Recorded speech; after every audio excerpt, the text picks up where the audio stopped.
कमल सेना के संस्थापक महोदय का जोरदार तालियों के साथ स्वागत करेंगे। मेरा निवेदन है एक बार मंच पर व्यवस्था बनाए ताकि हम अपनी बात रखना शुरू करें। ये अश्विनी जी का फोन है। खाली कर दीजिए।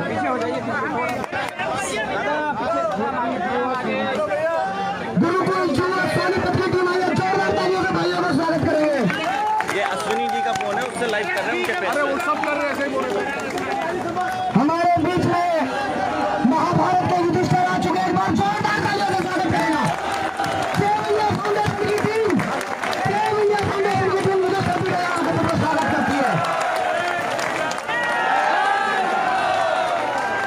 हाँ, महाराज युधिष्ठिर का अपने इस भव्य आयोजन में स्वागत करते हैं। भारत माता की जय। एक बार सभी से निवेदन है, पर मंच खाली कर दीजिए। मेरा सभी से निवेदन है, नारी रक्षा दल के सोनू जी हमारे बीच में आ गए, भाई का स्वागत है। मेरा निवेदन है, एक बार मंच खाली कर दीजिए। मेरा निवेदन है, मंच खाली कर दीजिए। मैं अपनी बात शुरू करना चाहता हूँ। मेरा हाथ जोड़कर निवेदन है कि मैं अपनी बात रखूं उससे पहले एक बार मंच खाली कर दीजिए।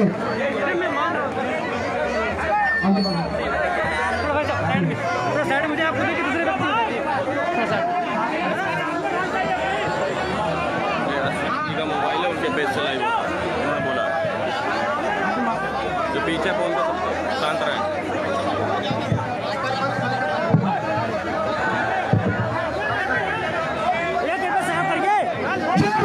स्वागत करेंगे।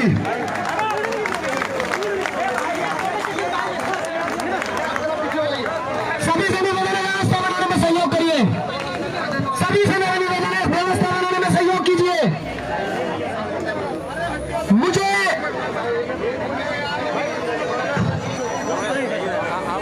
मेरा निवेदन है, मंच खाली कर दीजिए। जहाँ व्यवस्था बनाइए, मेरे साथियों से निवेदन है, व्यवस्था बनाइए।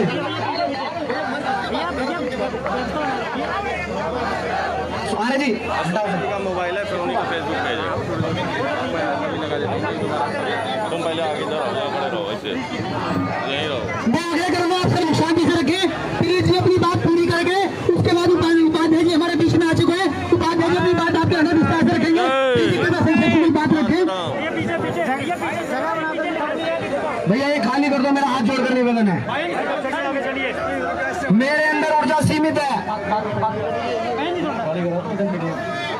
ये मीडिया के लिए स्थान है, मेरा निवेदन है, मेरे साथियों से खाली कर दीजिए। चलो इधर आ जाओ रे। मीडिया के लिए स्थान साइड में मीडिया के लिए स्थान साइड में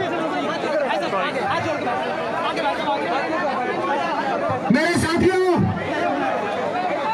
आगे निकल, आगे पीछे निकल जाए। आज जिस 5 कानूनों की मांग के लिए हम यहाँ इकट्ठे हुए हैं, उन्हीं की लाइव ये सिर्फ सेव इंडिया फाउंडेशन की मांग नहीं है, तो देश के हर नागरिक व्यक्ति की मांग है जो भारत देश का हित चाहता है। एक बार भारत देश का हित चाहने वाले लोगों के लिए जोरदार तालियां बजाई जाए। भाई साहब, भाई जो 5 कानून भाई साहब, जो 5 कानून भारत की पहली पंचवर्षीय योजनाओं में बन जाने चाहिए थे, वो आजादी के 70 साल के बाद भी अधूरे हैं। नहीं ठीक हो अपन लोग व्यस्त हैं, उसका माइक वो 5 कानून जो भारत की प्रगति में बाधक है, वो आजादी के पहले पंचवर्षीय योजनाओं में बन जाने चाहिए थे। हमने भारत की सरकार से कोई राफेल जहाज नहीं मांग लिया। ये 5 कानून भारत की हर राष्ट्रीय पार्टी के, भारत की हर राजनीतिक पार्टी के चुनावी घोषणा पत्रों में सिर्फ बिंदु रहे हैं।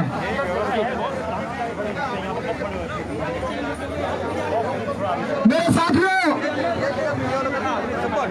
भैया ये जगह मीडिया वाले रहेंगे यहाँ पे, साथ आगे हमारी टीम ने इधर आ जाइए भैया। 18 महीनों तक मीडिया वालों के लिए जगह दिन रात एक करके लोगों तक प्रचार प्रसार किया। पीछे निकलना है, पीछे को जगह पड़ेगी। बहुत सारे लोगों ने हमसे नाराजगी जताई। मैं सबसे पहले नाराजगी जताने वाले मेरे साथियों से क्षमा मांगना चाहता हूं कि जाने अनजाने में हमसे कोई गलती की हो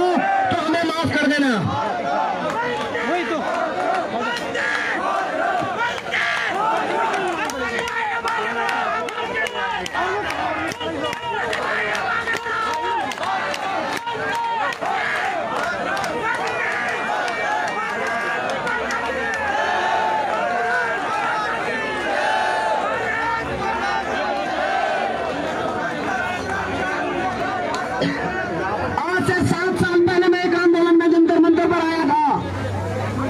मैं आज से 7 साल पहले एक आंदोलन में जंतर मंतर पर आया था। उसके बाद मैं लौटकर कभी अपने घर नहीं गया। इस भारत माँ की पीड़ा ने मुझे कभी सोने नहीं दिया।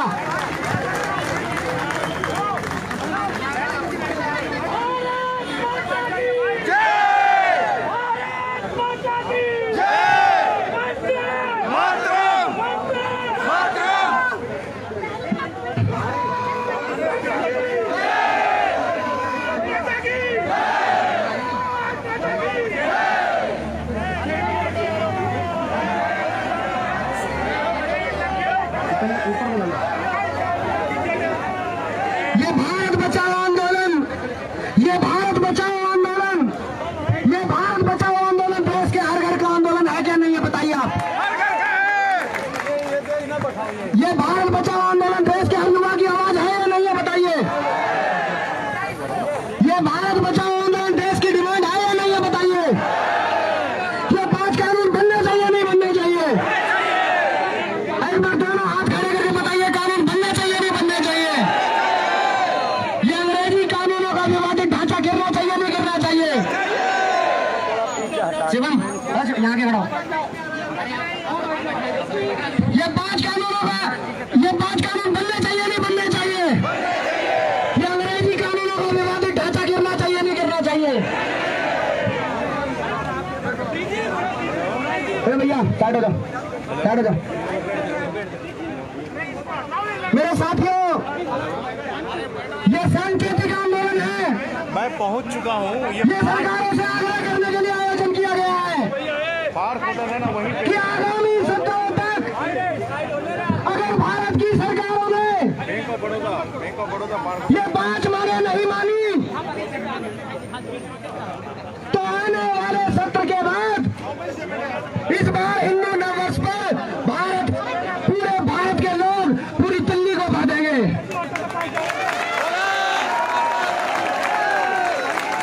ये भारत बचाओ आंदोलन वर्ष 2022 में आगामी हिंदू वर्ष में लाखों लोगों को लेकर हम दिल्ली आएंगे अगर सरकार ने हमारी बात नहीं मानी तो।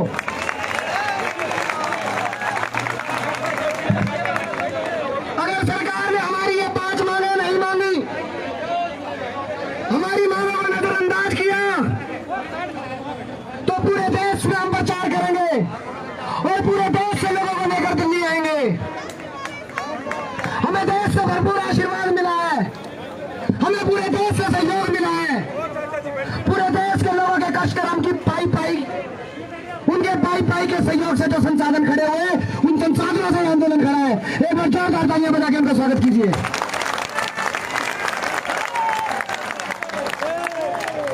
मेरे भाई अनिल चौधरी मंच पर है। मुझे भाई ने आकर सुबह एक बात कही, मेरे बड़े भाई अनिल चौधरी ने मुझे सुबह एक बात कही, मेरे भाई सुनील ने एक बात कही, गुरु महाराज ने एक बात कही कि भारत के 450 जिले में हम तुम्हें लेकर जाएंगे। भारत के 450 जिलों से बसे भर के अगले हिंदू नववर्ष पर हम दिल्ली लेकर आएंगे। ये भारत बचाओ आंदोलन जो भारत के 5 करोड़ युवाओं के मन में है, उनके दिलों में बसता है भारत बचाओ आंदोलन। हम पूरे देश से युवाओं को एकत्रित करके रामलीला मैदान में अगले वर्ष लेकर आएंगे।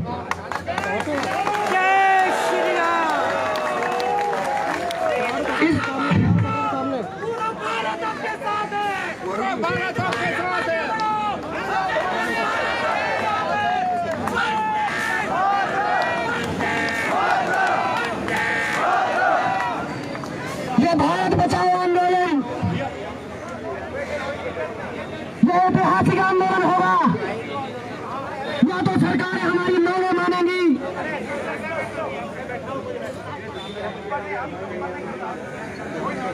या फिर अपनी तैयारी कर लें। हमें डॉक्टर बढ़िया मिला या नहीं मिला है? हमें डॉक्टर बढ़िया मिला या नहीं मिला है? हमें दवाई बदलनी है। हमें इस विवादित ढांचे को गिराना है नहीं गिराना? अंग्रेजी कानूनों को गिराना है नहीं गिराना? इन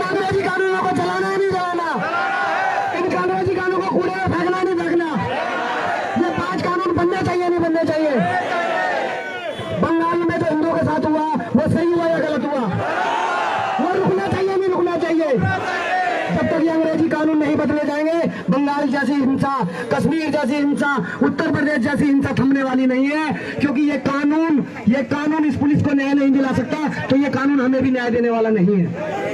ये वही अंग्रेजी कानून है जिसने हमारे 7 लाख क्रांतिकारियों को फांसी की सजा सुना दी। इस देश में जलियांवाला बाग हत्याकांड हुआ या नहीं हुआ? किसके लोग मारे गए? हमारे हिंदू इस अंग्रेजी कानून से सजा किसके लोगों को हुई? ये कानूनों का ढांचा गिरना चाहिए, नहीं गिरना चाहिए? मेरे साथियों, अगले वर्ष भारत बचाओ आंदोलन पूरे देश में हजारों की संख्या में गोष्ठी करेगा, जिसमें अनिल चौधरी जी ने हमारे सिर पर हाथ रखकर आशीर्वाद दिया। भाई के लिए एक बार जोरदार तालियां। भाई एक बार खड़े हो जाइए, खड़े हो जाइए। भाई ने कहा देश के जिले जिले तक लेकर जाएंगे हमें। अगले वर्ष हिंदू नववर्ष, अगला हिंदू नववर्ष होना चाहिए, नहीं होना चाहिए? ये आज निमंत्रण दे रहे हैं, 1 वर्ष पहले अपनी तैयारी करके आना। जैसे इस बार आप लोगों ने आशीर्वाद दिया, जैसे इस बार आप लोगों का प्यार मिला, ऐसा प्यार, ऐसा आशीर्वाद हर बार मिलेगा, नहीं मिलेगा? एक बार फिर से जोरदार तालियों की 5 मिनट की गड़गड़ाहट के साथ जंतर मंतर से संसद तक आवाज पहुंचा दो।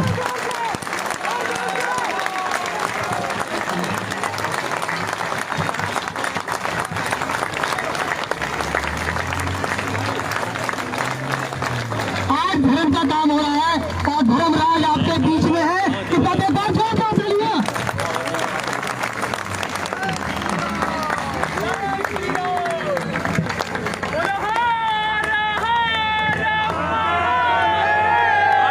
राष्ट्रवाद का खेला, भारत माता की, ठीक है जी। और भाइयों, आपने एक तपस्वी को सुन लिया जो इस 5 मांगों के लिए तपस्या कर रहा है साल भर से। अब दूसरा तपस्वी आपके सामने है, अश्विनी उपाध्याय जी। भाई अश्विनी उपाध्याय जी आपके बीच में है। ये 5 मांगों पे 5 मांगे क्यों जरूरी है? ऐसी क्या बात है कि इन 5 मांगों से ये सत्यापति समस्या खत्म हो जाएंगी? आप बड़े धैर्य से सुनिएगा, बहुत ध्यान से सुनिएगा। ये बिंदु आपके काम समाज में जाकर रखने के आएंगे, क्योंकि आप लोगों को जाकर ये जो अश्विनी जी के बिंदु के बारे में इन्हें पूरे समाज और देश में जाकर काम करना है। इसलिए जो उपाध्याय जी बोले उन बिंदुओं को ठीक से समझिएगा। जो लोग अपने कागज पे बिंदु बना सके बिंदु बनाइएगा।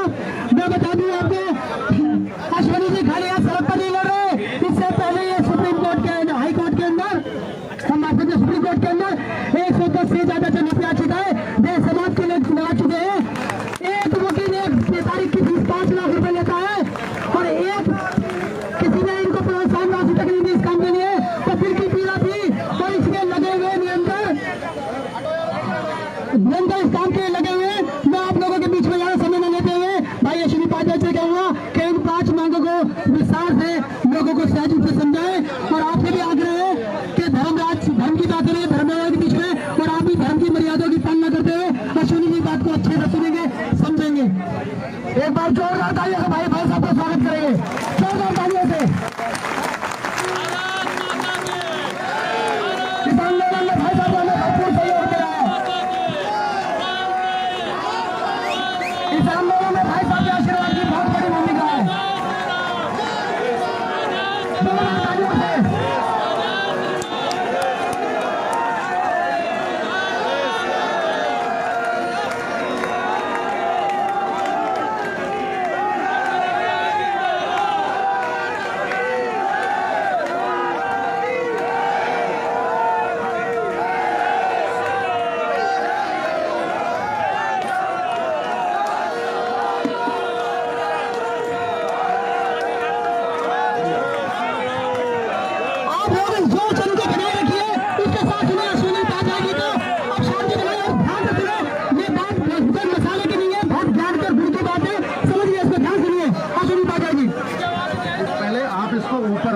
इस माइक को ऊपर रखवाओ जिससे आवाज पीछे तक जाए। साउंड नीचे है, वो पूरा आवाज वहीं दब जा रही है। इधर एक ही साउंड है क्या? जरा आप लोग साउंड के सामने से हट जाइए, जरा साउंड के सामने से हट जाइए, आवाज पीछे जाने दीजिए।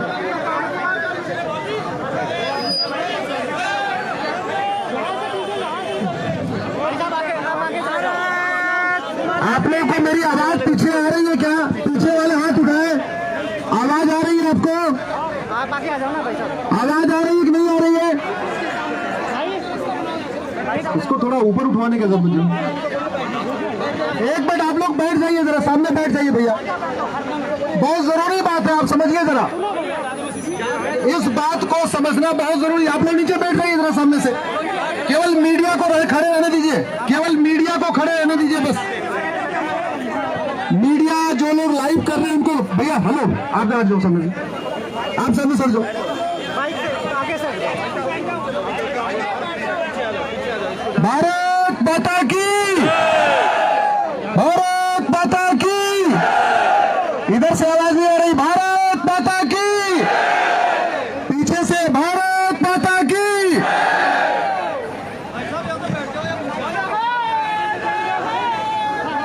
साथियों, मैं आप सबसे आग्रह करता हूं, 1 घंटे के लिए आप जरा समझिए, आप लोग इतनी दूर दूर से आए हैं, आप लोग इतनी दूर से आए हैं, और दूर से आने के बाद पता चला आप लोग कि केवल बात समझ में नहीं आई, केवल फोटो खिंच गई, झंडा लहराया गया, और लेकिन बात समझ में नहीं आई, तो फिर फायदा नहीं होगा। फायदा तब होगा जब आप इस पूरी बात को समझें और सब लोग इसको आगे तक बढ़ाएं। मैं उनसे बुलवा दूं? हाँ, फिर आपका तो ज्यादा थोड़ा मंच, मेरा आग्रह है, थोड़ा मंच थोड़ा कम करा दे, बहुत ज्यादा भीड़ हो चुकी है मंच पे। कुछ लोग थोड़ी देर के लिए मंच से हट जाए जरा, कुछ लोग थोड़ी देर, जिनको बुलाया गया मंच पे वही लोग रहे बस।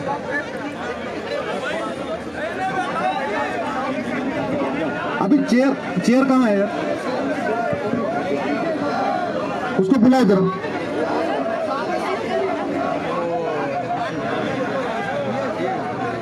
एक मिनट, ये जो झंडा उंडा आप पहले कर लीजिए, उसके बाद मैं बोलूंगा। मेरा आप सबसे आग्रह है, हम जो बातें करने जा रहे हैं ये टीवी की डिबेट में नहीं होती, ये टीवी में आपको नहीं दिखाई पड़ेगा, ये आपको अखबारों में नहीं पढ़ने को मिलेगा। ये झंडा वाला काम थोड़ी देर रोक दीजिए भैया, रोक दीजिए थोड़ी झंडा वाला काम, और या तो फैला दीजिए या तो मैं 5 मिनट रुक जाता हूं, आप बंटवा दीजिए आप। नहीं बंटवा दीजिए, एक बार आप बंटवा दीजिए, पीछे बंटवाइए।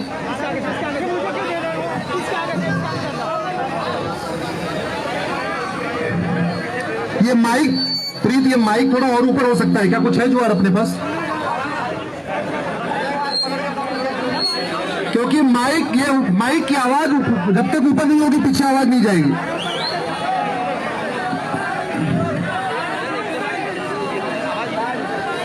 हाथ छोटी, ये झंडा जल्दी से बांटो भाई, जल्दी से बांट दो, सबको दो, अपने आप बांट लेंगे लोग।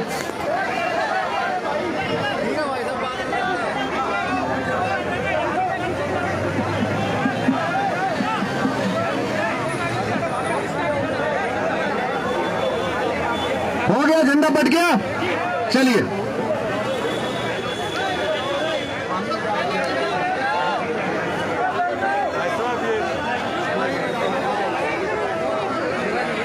वो जरा मैंने पेपर आपको दिया था,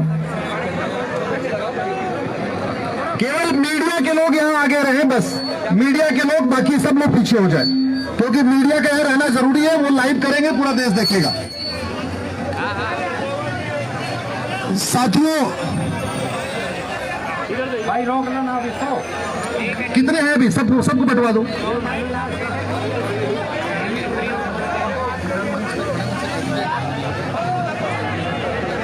थोड़ा भैया पीछे वाले इधर आ जाओ ना, आराम से इधर आ जाओ, सामने आ जाओ, सामने आ जाओ।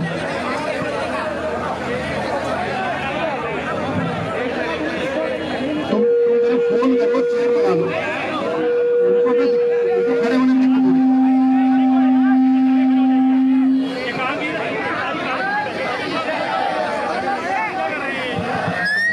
भैया हाथ जोड़कर इनकी व्यवस्था खराब ना करें, हमारा उद्देश्य पूरा होना चाहिए, नहीं होना चाहिए, तो भैया साइड से जाकर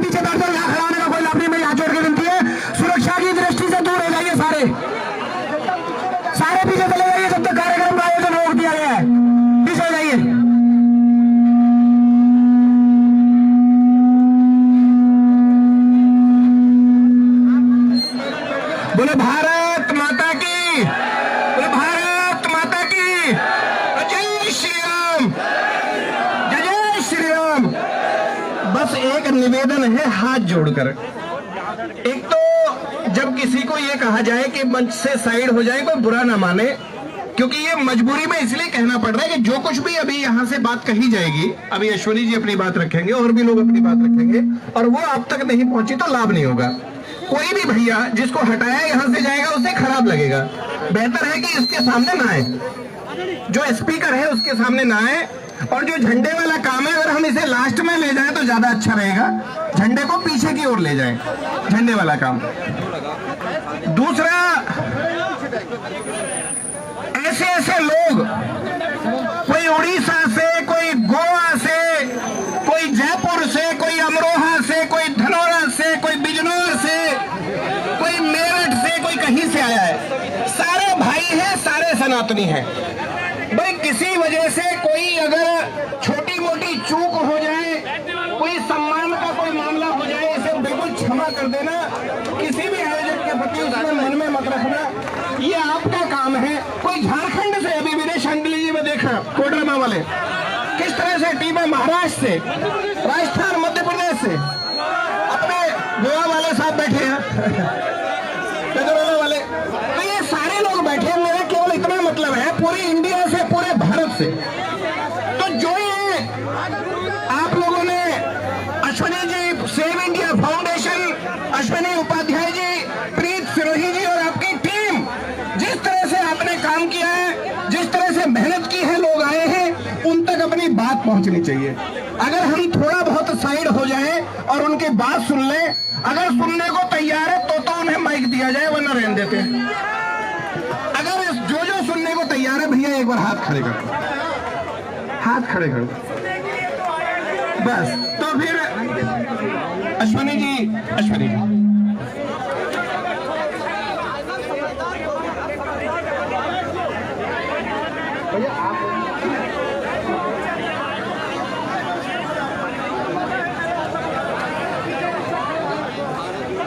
एक मिनट भाई, एक मिनट। ये जो आगे लोग, सुनो, आप लोग आगे व्यवस्था के नाम पे आप आगे पीछे हो जाओ, जरा पीछे हो जाओ सब लोग, जरा जो लोग खड़े पीछे हो जाइए, जरा उनको आराम से, जो बैठे उनको देखने दीजिए, पीछे हो जाइए। जो जिन लोगों के पास फेसबुक है, स्मार्टफोन है और इंटरनेट है, अब वो चाहे तो इस कार्यक्रम को लाइव करें, जिससे आप तो यहाँ पे हैं, आपके दोस्त भी वहां देखते रहें कि आप यहाँ आए हो। बाद में ये नहीं, कोई सबूत आपको नहीं देना पड़ेगा आप दिल्ली आए कि नहीं आए। आप लोग अपना अपना फेसबुक लाइव करना शुरू कर दीजिए। आपके जितने यार दोस्त हैं उनको पता चलेगा कि मेरा भाई इस समय जंतर मंतर पहुंचा हुआ है। तो आप अपना ऑन कर लीजिए, फेसबुक ऑन कर लीजिए। साथियों, अगर डॉक्टर अच्छा हो और दवा घटिया हो तो बीमारी ठीक हो सकती है क्या? अगर वैद्य अच्छा हो, जड़ी बूटी घटिया हो, बीमारी ठीक हो सकती है क्या? मिस्त्री अच्छा हो लेकिन सीमेंट बालू सरिया घटिया हो, अच्छा भवन बन सकता है क्या? हम यहाँ पे डॉक्टर बदलने नहीं, दवा बदलवाने के लिए आए हैं। सहमत है आप लोग? हमारा डॉक्टर बहुत अच्छा है, हमारा डॉक्टर बहुत अच्छा है, दवा घटिया है, इसलिए जो इलाज बहुत जल्दी होना चाहिए था उसमें टाइम लग रहा है। हम यहाँ अपने उस बढ़िया डॉक्टर से दवा बदलवाने के लिए आए हैं। आप लोग सहमत हैं?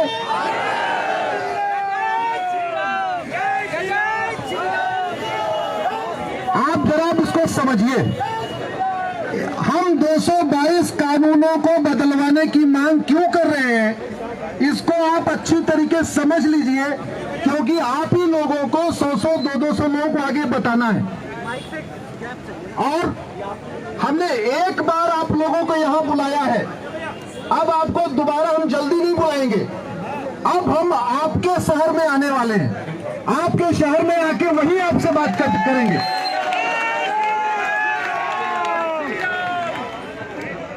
अंग्रेजों ने यहाँ पे मैकाले को भेजा था, बहुत काम की बात सुनिए जरा इसको प्लीज। आप लोग बहुत डिस्टर्ब कर रहे हैं, पीछे हो जाइए। चलिए, अंग्रेजों ने लॉर्ड मैकाले को भारत में भेजा। यहां भेजा था यहां की स्कूली शिक्षा को बर्बाद करने के लिए। जो हमारी संस्कृत मातृभाषा थी उसकी बजाय अंग्रेजी थोपने के लिए, हमारे जो गुरुकुल सिस्टम था उसको बर्बाद करने के लिए। इसी बीच में 1857 की मंगल पांडे जी की क्रांति हुई।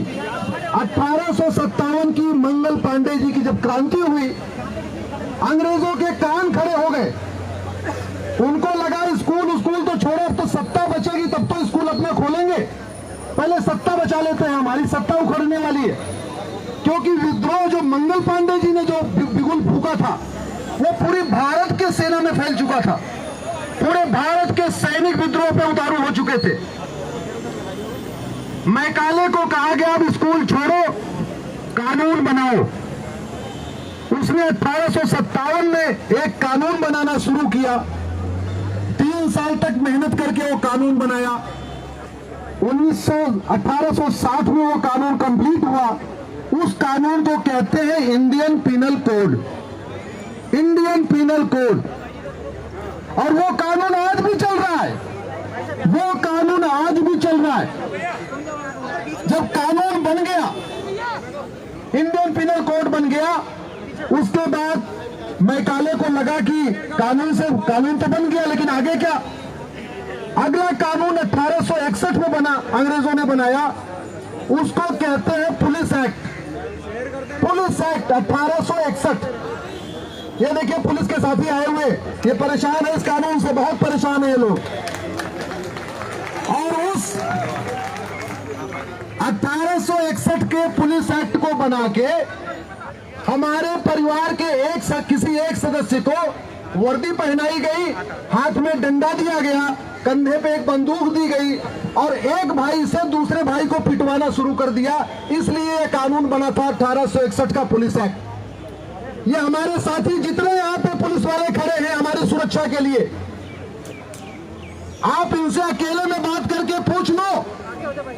ये कहेंगे इस घटिया कानून को जितनी जल्दी खत्म हो सके खत्म करो, लेकिन इनकी वर्दी की मर्यादा है, ये खुलेआम नहीं बोल पाते। ये वर्दी की मर्यादा में बंधे हुए हैं। ये उस घटिया कानून के गुलाम बने हुए हैं, लेकिन बेचारे बोल नहीं पाते क्योंकि बचपन से इनको अनुशासन सिखाया गया। मैं अपने सभी पुलिस वाले साथियों से वादा करता हूं, जो पुलिस के साथी यहाँ पे खड़े हैं, मैं बहुत जल्द इस 1861 के पुलिस एक्ट को सुप्रीम कोर्ट में चैलेंज करने जा रहा हूं।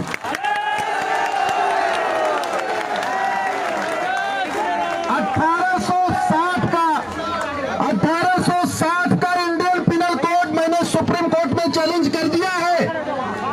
1860 का मैकाले द्वारा बनाया गया पुलिस एक्ट मैंने चैलेंज किया है। गूगल आप करेंगे Indian penal code Ashwini Upadhyay, आपको गूगल पे पूरी डिटेल मिलेगी। हमने चैलेंज कर दिया है। उसके बाद अगला टारगेट 1861 का पुलिस एक्ट है। पुलिस एक्ट बना, प्लीज मीडिया वालों को डिस्टर्ब न करें। ओ भाई, ओ व्यवस्थापक सुनो, हेलो, मीडिया वालों को बिल्कुल नहीं रोकना। मीडिया को जहां सुविधा हो, जहां से सुविधा हो वहां आने दीजिए। 1861 का पुलिस एक्ट बन गया। फिर अंग्रेजों को लगा कानून भी बन गया है, हमारे पास पुलिस भी खड़ी हो गई है, अब क्या करें? ध्यान से सुनिए, प्लीज ध्यान से सुनिए, और मीडिया वालों को डिस्टर्ब मत करिए। मीडिया द्वारा लाइव करना बहुत जरूरी है क्योंकि पूरे देश में यही लोग हमारी बात पहुंचाएंगे। अगला कानून उन्होंने बनाया, अंग्रेजों ने रिसर्च किया। ओ भाई साहब, बाबूजी थोड़ा शांति बनाइए। अंग्रेजों ने बहुत रिसर्च किया, उनको समझ में आया कि उत्तर भारत के तो मंदिर पहले तोड़े जा चुके हैं, अयोध्या लूटा जा चुका है, तोड़ा जा चुका है, काशी लूटा जा चुका है, तोड़ा जा चुका है, मथुरा लूटा जा चुका है, तोड़ा जा चुका है। उसके बाद उन्होंने अगला कानून बनाया 1863 में, उसको कहते हैं हिंदी में धर्मस्थल नियंत्रण कानून।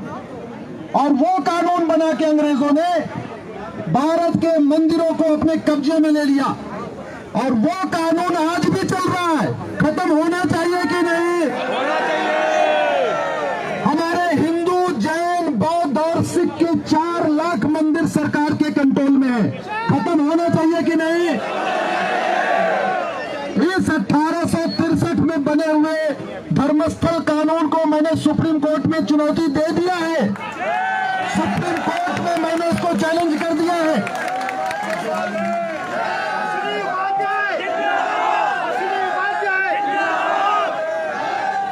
लेकिन साथियों, आपको इसलिए बुलाना पड़ा, अगर मैं एक एक कानून को ऐसे चैलेंज करता रहूंगा, 222 कानून है, मेरी पूरी जिंदगी निकल जाएगी पीआईएल करते करते। मैं 100 से ज्यादा पीआईएल कर चुका हूं। फिर मुझे समझ में आया कि आप लोगों का आशीर्वाद लेना जरूरी है। इसलिए मैंने आप सबको बुलाया है, यहाँ पे। और मैं अपना आभार नहीं व्यक्त कर पा रहा हूं। कैसे आभार व्यक्त करूं? कोई गोवा से आया हुआ है, कोई बंगाल से आया हुआ है, कोई बिहार से, झारखंड से, उड़ीसा से, असम से, हरियाणा, पंजाब, तो चलो अपने अगल बगल के लोग हैं। मैं आपका बहुत हार्दिक आभार करता हूं। महाराष्ट्र, कर्नाटक, गुजरात, राजस्थान, कोई ऐसा राज्य नहीं है जिस राज्य के लोग इस समय नहीं आ चुके। साथियों, अरे भाई, हमने यूपी बिहार का नाम इसलिए नहीं लिया, मैं यूपी का रहने वाला हूं, बिहार में ससुराल है, तो यूपी बिहार तो हम ऐसे ही हो गए, इसलिए मैंने यूपी बिहार का नाम नहीं लिया था। हाँ, धन्यवाद। साथियों, छत्तीसगढ़ भी आया है, मध्य प्रदेश भी आया है, राजस्थान भी आया है, सब आए हुए, पूरा भारत आया हुआ है। साथियों, आप जरा समझिए, एक बार जरा प्लीज, माइक पे पीछे बहुत शोर हो रहा है, प्लीज कुछ लोग मेरा खाली करा दीजिए, पीछे से बहुत ज्यादा शोर हो रहा है, तो पीछे जाइए, थोड़ा जगह मुझे दे दीजिए, इसमें दे दीजिए।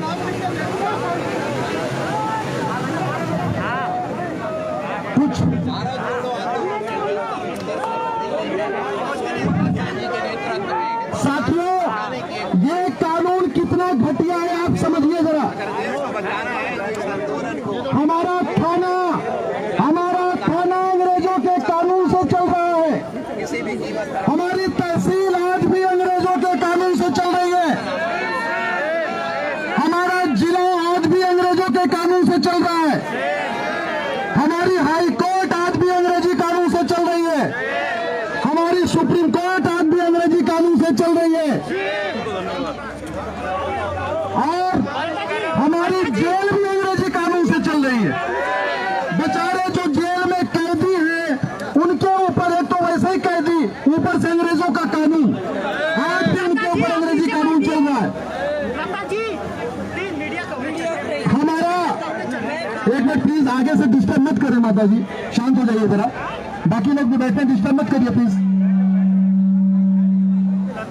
साथियों, इस देश में सबसे ज्यादा अत्याचार किया था अंग्रेजों ने, भारतीयों ने कोई अत्याचार तो नहीं किया था ना, लेकिन सजा किसको हुई थी?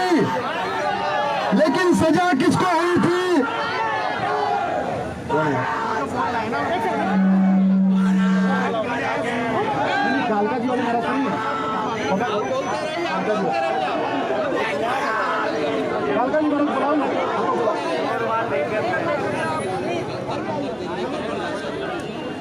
कल एक मिनट में पीछे जगह छोड़ दीजिए, आप लोग पीछे जाइए जरा, आइए, थोड़ा मंच खाली कराइए प्लीज, आप लोग थोड़ा मंच खाली करा दिया रंजन जी, मैंने आपको जिसको बुलाऊंगा उसको बुलाना है, बाकी खाली करा दीजिए सबको, मैं बता दूंगा किसको बुलाना है, एक बार मंच खाली कराइए जरा सबको, आप लोग जरा खाली चले जाइए भैया, पीछे चले जाइए, एक बार पीछे जाइए जरा, आप जाइए पीछे। पीछे जाइए, चलिए आप भी जाओ, चलो आप पीछे जाओ, आप जाओ जरा पीछे जाओ, उतरो नीचे उतरो भैया। हाँ आप भी चले जाओ, प्लीज चले जाओ, पीछे चले जाओ, अभी और भी लोग आगे बढ़े, चले जाइए। आप लोग समझिए, मंच का जरा आप सम्मान करिए, आपको कोई कह के उतारे ठीक नहीं है, आप लोग थोड़ी देर तक चले जाइए सब लोग, आप थोड़ी देर तक चले जाइए, आप लोग जरा आगे से पीछे हो जाइए भैया, पीछे वालों में दिक्कत आ रही, पीछे हो जाइए।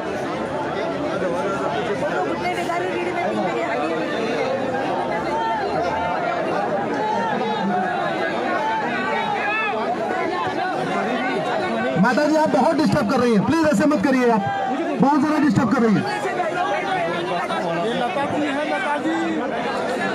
साथियों आप आगे वाले हट जाइए जरा, आप जरा सोचिए, सबसे ज्यादा अत्याचार किया था यहाँ पे अंग्रेजों ने, किसी एक भी अंग्रेज को सजा हुई क्या? किसी एक भी अंग्रेज को सजा हुई क्या? आजादी के बाद से किसी एक भी लुटेरे नेता को आजीवन कारावास हुआ क्या? किसी लुटेरे नेता की 100% प्रॉपर्टी सीज हुई क्या?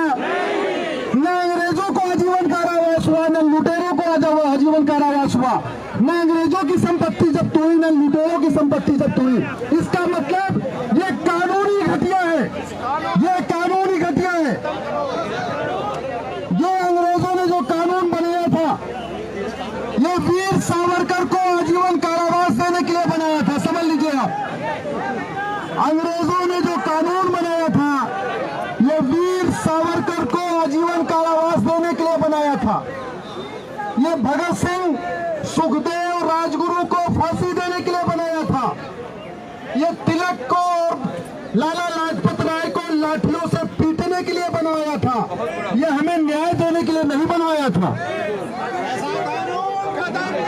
कानून बोला था।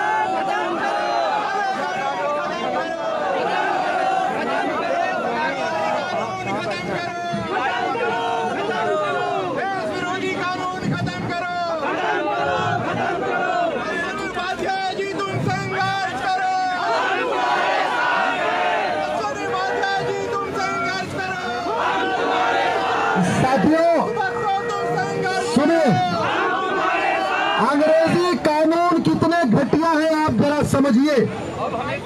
अंग्रेज तो लूटे, अंग्रेज चले गए, किसी को सजा नहीं हुई। अब जरा आजादी के बाद सोचते हैं। 1990 में कश्मीर में माइक से अनाउंसमेंट करके कहा गया था घर खाली करो, किसी को सजा हुई क्या?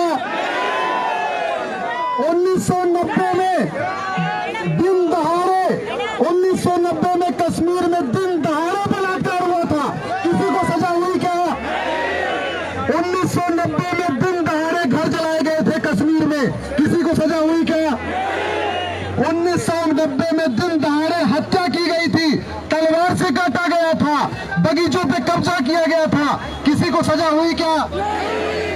ये घटिया कानून है, ये घटिया कानून है। और जो कुछ 1990 में हुआ था कश्मीर में, वो सब कुछ 2021 में बंगाल में हुआ है।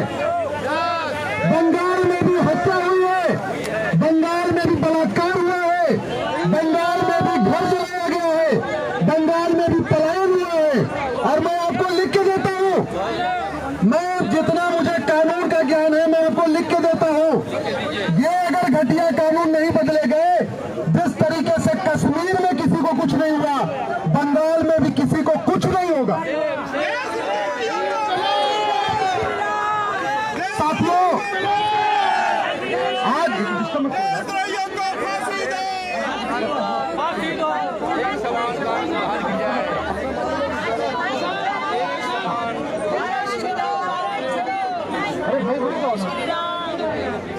साथियों हम आज की डेट में गरीबों को केवल तारीख पे तारीख मिल रही है, न्याय नहीं मिल रहा है। इसका मूल कारण ये घटिया अंग्रेजी कानून है। बदल दो। आज की डेट में थाने दलाली के अड्डे बने हुए हैं, इसका ये मूल कारण घटिया अंग्रेजी कानून है। बदला जाएगा। आज की डेट में ईमानदार को थाने जाने से डर लगता है और दलाल जाके थाने बैठे रहते हैं। उसका मूल कारण ये 1861 का पुलिस एक्ट है। 1800 इस पुलिस एक्ट के कारण पुलिस में केवल इतना बदलाव आया है, वर्दी वही है, डंडा वही है, राइफल वही है, अंतर केवल इतना आया जो पहले वायसराय की गुलाम थी अब सत्ता की गुलाम हो गई और कुछ नहीं हुआ। और यही कारण हुआ जब 1990 में हत्या, बलात्कार, आगजनी होती रही, पुलिस चुपचाप मूक दर्शक देखती रही, उसने गोली नहीं चलाई। अभी बंगाल में जो कुछ होता रहा, बंगाल में भी पुलिस चुपचाप मूक दर्शक देखती रही, उसने गोली नहीं चलाई क्योंकि वो सत्ता की गुलाम है। और वो पुलिस वाला हमारा भाई है, वो पुलिस वाला हमारा भाई है, लेकिन डरता है कि अगर मैं किसी जिहादी को गोली चला दूंगा मेरा रातों रात ट्रांसफर हो जाएगा। उसको डर लगता है कि अगर मैं कोई कार्रवाई कर दूंगा रातों रात मुझे सस्पेंड कर दिया जाएगा। 24 घंटे पुलिस उस डर के साए में रो रही है। 1872 का अंग्रेजों ने एक कानून बनाया 1872 में, जरा इसको ध्यान से समझिए। 1872 का अंग्रेजी कानून बनाया और बना के आज की डेट में जो गवाहों के बयान होते हैं उसी अंग्रेजी कानून से होते हैं। और नतीजा ये निकलता है एक विष्णु तिवारी को 20 साल के लिए जेल में डाल दिया जाता है, लेकिन आलू को सोना बनाने वाले बाहर घूम रहे, गमले में गोभी उगाने वाले बाहर घूम रहे, छत पे बैगन पैदा करने वाले बाहर घूम रहे। आप जरा सोचिए जिन लोगों ने ये कानून कितना घटिया है, सोच लीजिए आप। जिन लोगों ने अयोध्या में कार सेवकों पे गोली चलाई थी, कुछ हुआ क्या? कुछ हुआ? क्यों? क्योंकि 1861 के पुलिस एक्ट के कारण पुलिस सत्ता की गुलाम है। इसलिए पुलिस को स्वतंत्र बनाना, पुलिस को निष्पक्ष बनाना, पुलिस को प्रभावी बनाना बहुत जरूरी है। अफ्रीका में एक बड़ी कैसे डिस्टर्ब हो रहा है भाई साहब, माइक सिस्टम ठीक करिए।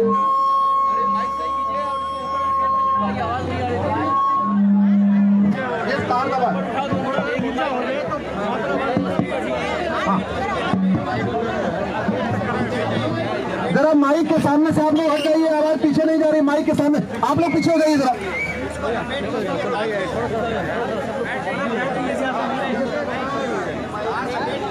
हाँ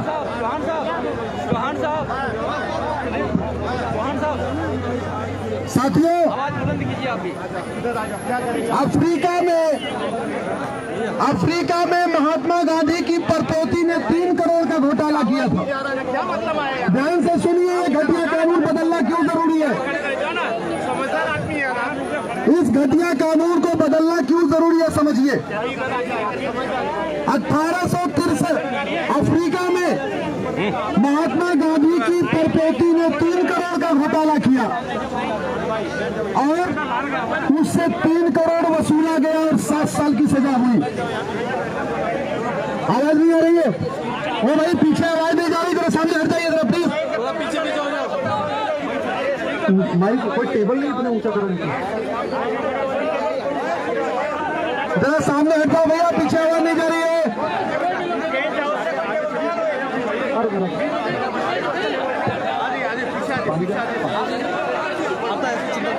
पानी बोल दे रहा हूँ, बोल दे रहा हूँ।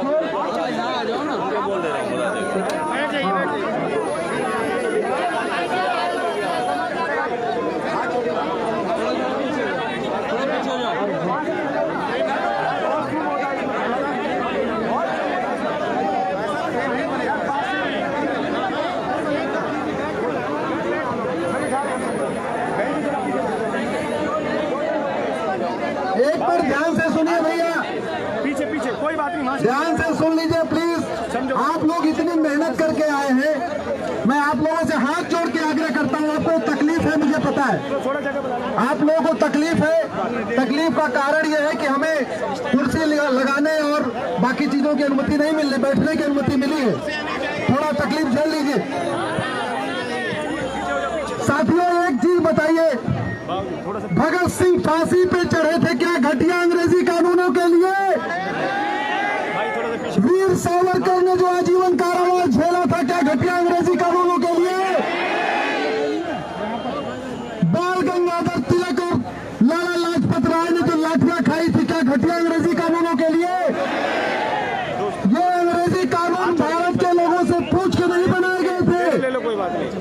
कानून जो है बनता है तो पहले ड्राफ्ट बनता है, उसको वेबसाइट पे डाला जाता है, जनता का सुझाव लिया जाता है, उसके बाद फिर कैबिनेट पास करती है, फिर संसद में बहस होती है, तब कानून बनता है। क्या ये घटिया कानून इस तरीके से का प्रोसेस अपनाया गया था क्या? अरे ये तो लंदन में बन के आता था, यहाँ लागू हो जाता था, यहाँ पूछा ही नहीं जाता था इस कानून में करना है कि नहीं करना। मैं आपको पूरी जिम्मेदारी के साथ कहता हूं, जब तक ये घटिया कानून खत्म नहीं होंगे, अच्छा कानून नहीं बनेगा, जातिवाद खत्म नहीं होगा। जब तक ये घटिया कानून खत्म नहीं होंगे, अच्छे कानून नहीं बनेंगे, तब तक अलगाववाद खत्म नहीं होगा। जब तक ये घटिया कानून खत्म नहीं होंगे, अच्छे कानून नहीं बनेंगे, तब तक माओवादी नक्सली हमारे सैनिकों को मारते रहेंगे, हमारी बहन बेटियां विधवा होती रहेंगी। आपको लगता है ये कानून तत्काल खत्म होना चाहिए? दोनों हाथ उठा के बोलिए, खत्म होना चाहिए। अंग्रेजी कानून खत्म होना चाहिए। अंग्रेजी कानून वापस जाओ। अंग्रेजी कानून वापस जाओ। मैं काला वापस जाओ। काले कानून वापस जाओ। नहीं चाहिए काले कानून।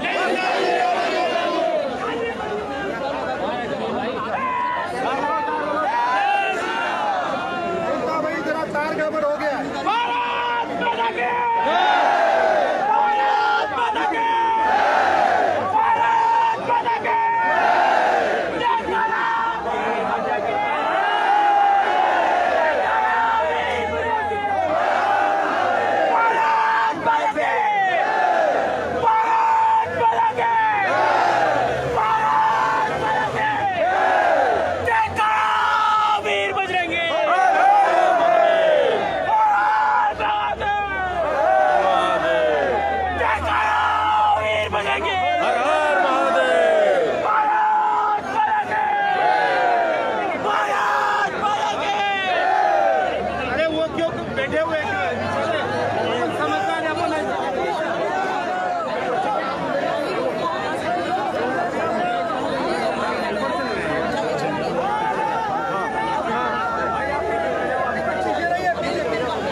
ओम मेरा सभी भाइयों से निवेदन है, आयोजन समिति का आपसे निवेदन है, हमारा सहयोग कीजिए। सेव इंडिया फाउंडेशन का आपसे निवेदन है, हमारा सहयोग कीजिए। मंच से थोड़ी दूरी बनाइए, सुरक्षा का भी सवाल है। हमारी सुरक्षा की जिम्मेदारी आप लोगों की बनती है नहीं बनती है? तो हमारा सहयोग कीजिए और मंच से 2 फुट दूर हो जाइए। मंच से दूर हो जाइए मेरे साथियों। हमारे बीच में बड़ी बड़ी हस्तियां आई हुई है, बड़े बड़े हिंदू धर्म के योद्धा आए हुए हैं।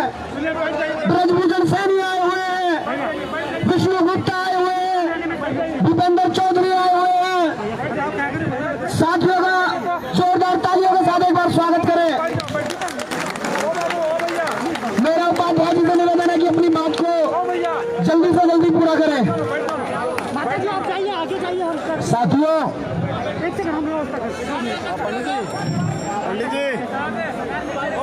इस देश में मैं आपसे, हम फिर से कह रहे हैं, हम आपसे एक नारा देते हैं। मैं कहूंगा विदेशी नहीं, आप कहिए स्वदेशी कानून चाहिए। मैं आगे बोलूंगा विदेशी नहीं, आप कहेंगे स्वदेशी कानून चाहिए। और मैं कहूंगा बहुविधान नहीं, आप कहिएगा संविधान चाहिए। विदेशी नहीं, विदेशी नहीं, विदेशी नहीं, विदेशी नहीं, बहुविधान नहीं, बहुविधान नहीं, बहुविधान नहीं।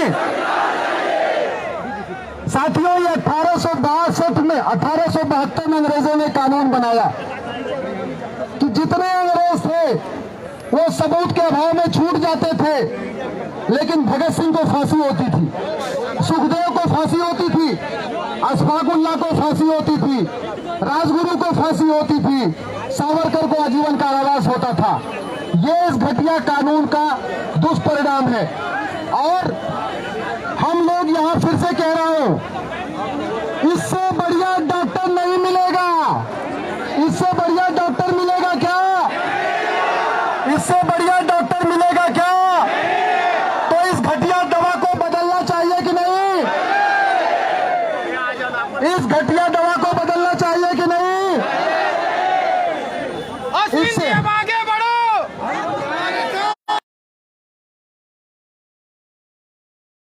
बीच में, हमारे बीच में मौलाना कलाम साहब के परपौत्र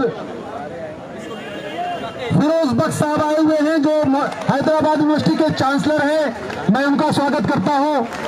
हमारे बीच में कालका मंदिर के मुख्य पुजारी हमारे महंत गुरुदेव आए हुए हैं। आपका मैं आशीर्वाद लेना चाहता हूं महाराज जी। महंत जी आए हुए हैं हमारे बीच। महाभारत के युधिष्ठिर जिन्होंने 5 गांव मांगा था, जिन्होंने 5 गांव मांगा था, आप गजेंद्र चौहान जी भी आए हुए हैं। साथियों, एक आपको और काम की बात बता रहा हूं। भारत में, एक मिनट जरा पीछे जाइए। भारत में 1894 में, एक मिनट बैठ जाइए, बैठ जाइए,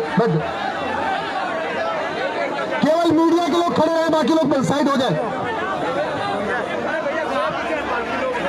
साथियों, 1894 में एक अंग्रेजों ने कानून बनाया।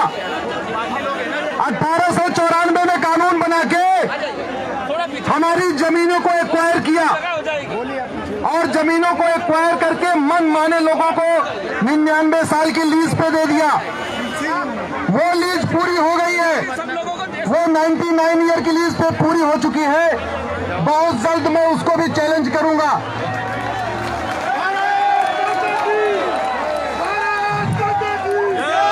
साथियों, हमारा संविधान कहता है, हमारा संविधान कहता है सबको समान अवसर मिलना चाहिए। ये संविधान कहता है। आज की डेट में क्या सबको समान अवसर मिल रहा है नौकरियों में? दिल्ली का बच्चा अलग किताब पढ़ता है, बिहार का बच्चा अलग किताब पढ़ता है, बंगाल का बच्चा अलग किताब पढ़ता है, गोवा का बच्चा अलग किताब पढ़ता है, लेकिन पेपर एक होता है। सरकार या तो हर राज्य के लिए एक एक पेपर बनाए। आईएएस का एक पेपर यूपी के लिए, आईएएस का एक पेपर बिहार के लिए, आईएएस का एक पेपर बंगाल के लिए बनाए। और नहीं तो मंत्री से लेके संतरी, कलेक्टर से लेके क्लर्क, सबके बच्चों की किताब एक करे। आप सहमत है कि नहीं? गोवा का बच्चा अपनी भाषा में पढ़े, महाराष्ट्र का बच्चा अपनी भाषा में पढ़े, गुजरात का बच्चा अपनी भाषा में पढ़े, लेकिन किताब एक होनी चाहिए। आप सहमत है कि नहीं? गरीब का बच्चा हो या अमीर का हो, किसान का हो या मजदूर का हो, किताब एक होनी चाहिए कि नहीं? हम ये कह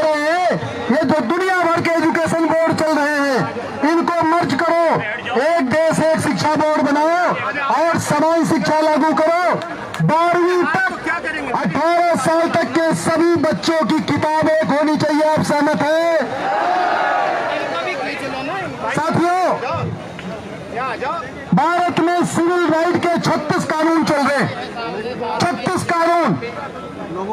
शादी विवाह की उम्र क्या होगी उसका अलग कानून, तलाक कैसे होगा उसका अलग कानून, गुजारा भत्ता क्या होगा उसका अलग कानून, प्रॉपर्टी का राइट कैसे होगा उसका अलग कानून, और वो भी हिंदू के लिए अलग, मुस्लिम के लिए अलग, पारसी के लिए अलग, ईसाई के लिए अलग।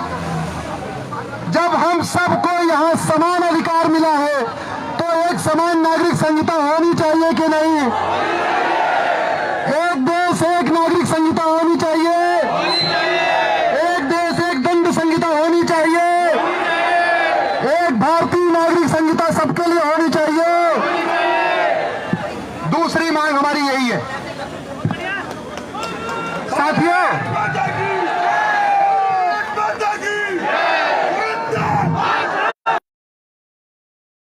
12वीं तक की शिक्षा एक समान होनी चाहिए, सब लोग एक किताब पढ़ें। अश्विन जी आप आगे बढ़ो,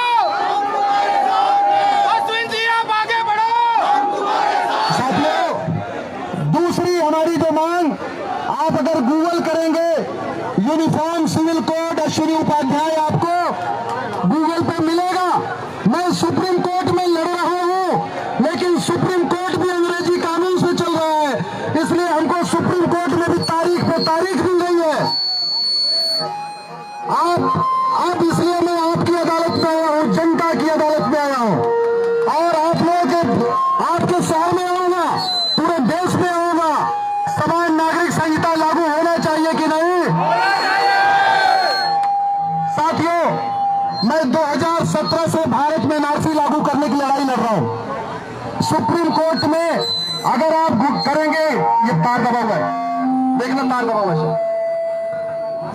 साथियों, मैं 2017 से सुप्रीम कोर्ट में लड़ाई लड़ रहा हूं कि रोहिंग्या बांग्लादेशियों को निकाला जाए।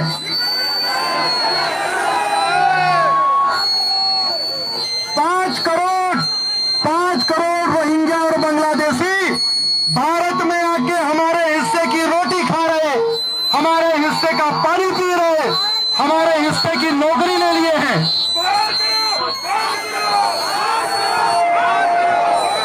और ये जरा आवाज देखो, माइक देखो आवाज क्या है, माइक देखो जरा आवाज कैसी है।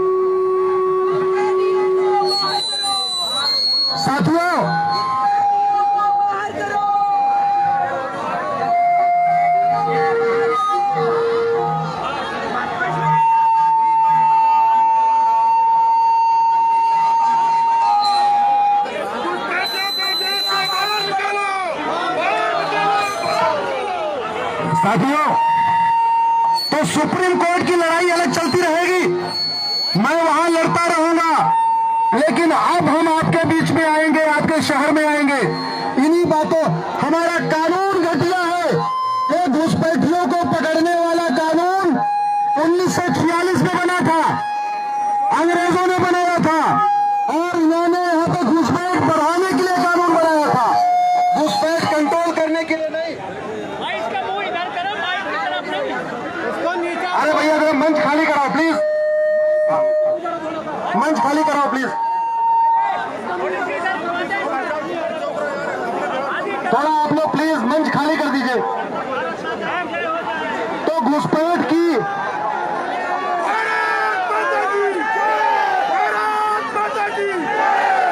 साथियों, इस देश में आप जरा सोचिए, घटिया कानूनों का परिणाम आप देखिए, इस घटिया कानूनों का दुष्परिणाम आप देखिए।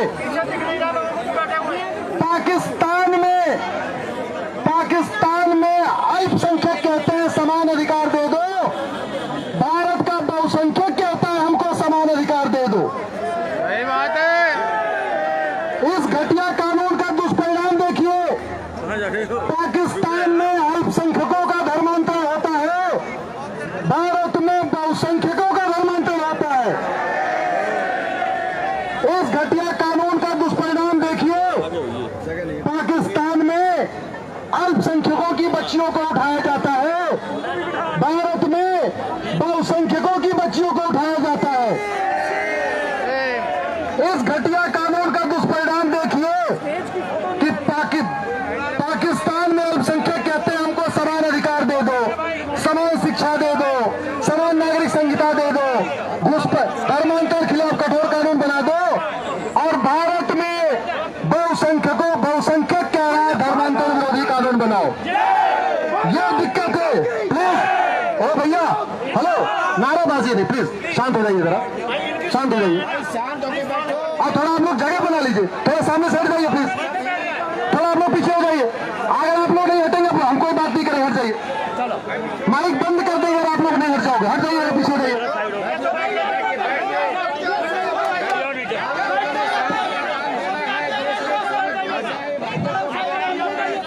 साथियों, जब हमारा के लिए एक समान नागरिक संहिता होनी चाहिए, भारत में घुसपैठ बंद होनी चाहिए, भारत में धर्मांतर बंद होना चाहिए, भारत में जनसंख्या नियंत्रण कानून होना चाहिए, ये हमारे संविधान में लिखा हुआ है। और आप जरा समझिए, जमीन हमारे पास दुनिया की केवल 2% है, कितनी? जनसंख्या हमारी दुनिया की 20% हो गई है, कितनी? पानी हमारे पास दुनिया का केवल 4% है, कितना? जनसंख्या दुनिया की 20% हो चुकी है। अब आप बताओ, जनसंख्या नियंत्रण कानून बनना चाहिए कि नहीं?